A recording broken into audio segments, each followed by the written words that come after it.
Welcome back to the channel, Break from Fear with Terry Pickens, where what I cover basically is survival mode, living in survival mode and letting you understand that the planet is at risk if we do not at some point get out of survival mode. So today I'm going to talk, and each thing I talk about is a real event that happened with people that I know. So in this case, the topic would be given and taken. So if you think of survival mode and you think of a continuum of one extreme or the other.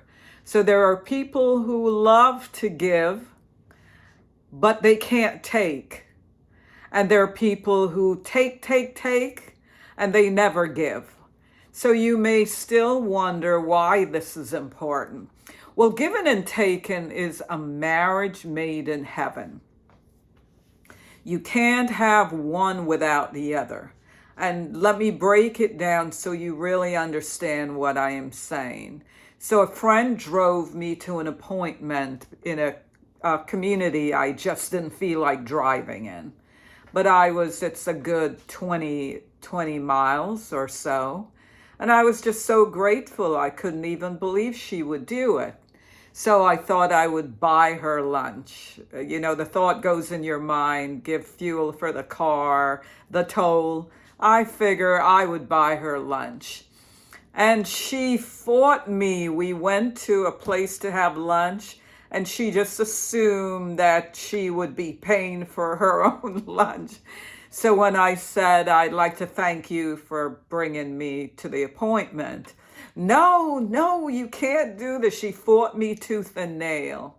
And I stood my ground. I said, under normal circumstances, I would either pay for the fuel or pay for the toll.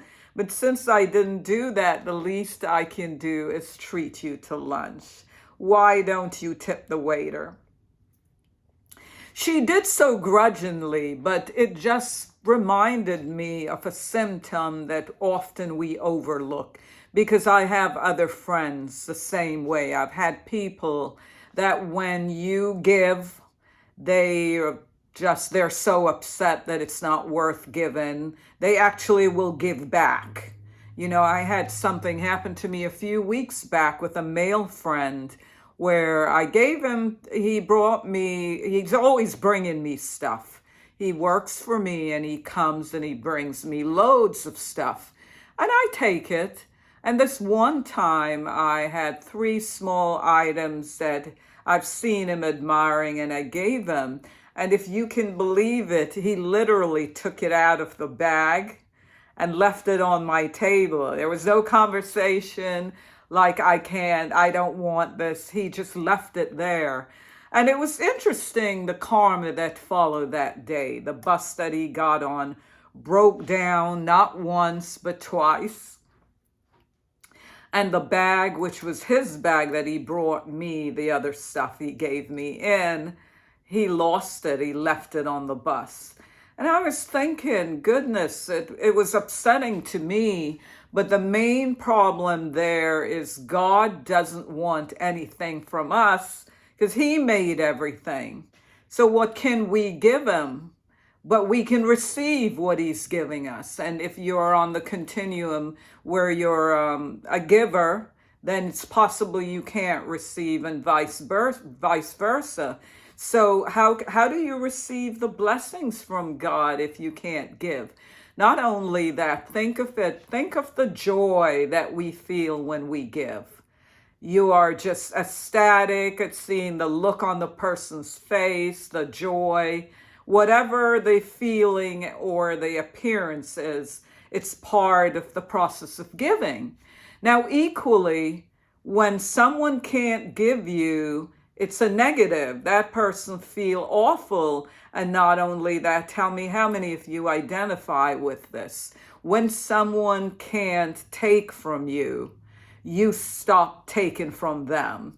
You're no longer comfortable receiving those little gifts. So it's giving is part of our divine DNA. It's something we do because we're on the planet to serve each other. And it's almost impossible, or just plain impossible, to serve someone when you can't give them anything. So besides the feeling it gives us, when people are put in a position where you give, they take, but they can't give you anything, after a while they no longer want to receive. And that's not a good thing. So given and taken is a marriage made in heaven. You have to get rid of this symptom of survival mode. You have to practice giving and taking. If you're uncomfortable with large amounts of things, then tell people honestly what you're comfortable taking. In her case, she could have said, give me X number of dollars for the fuel. Just speak up. But if you continue giving and you're not able to take, then the people or the person you're giving will stop taking, because, as most of you can identify, it's a very uncomfortable feeling when you take, when people give you and you can't give a thanks. The heart is feeling free, and their love flows when you can give, and equally when you take, the joy that you feel. And so you can't break that cycle by being one way or another. So from today's lesson, the solution, if you are a giver who can't take, or a taker who can't give, then what you have to do is practice, and practice baby steps. Start when someone gives you something. Rather than fight, say thank you. Just practice saying thank you, and vice versa. If you're a person that find yourself taking and you never give, it's just get a small item, and the next time someone gives you something, give something back. Remember to subscribe to the channel, like the button so that we can continue doing this, and I will continue with more interesting symptoms of living in survival mode. Have a good time. Welcome to the channel for next time.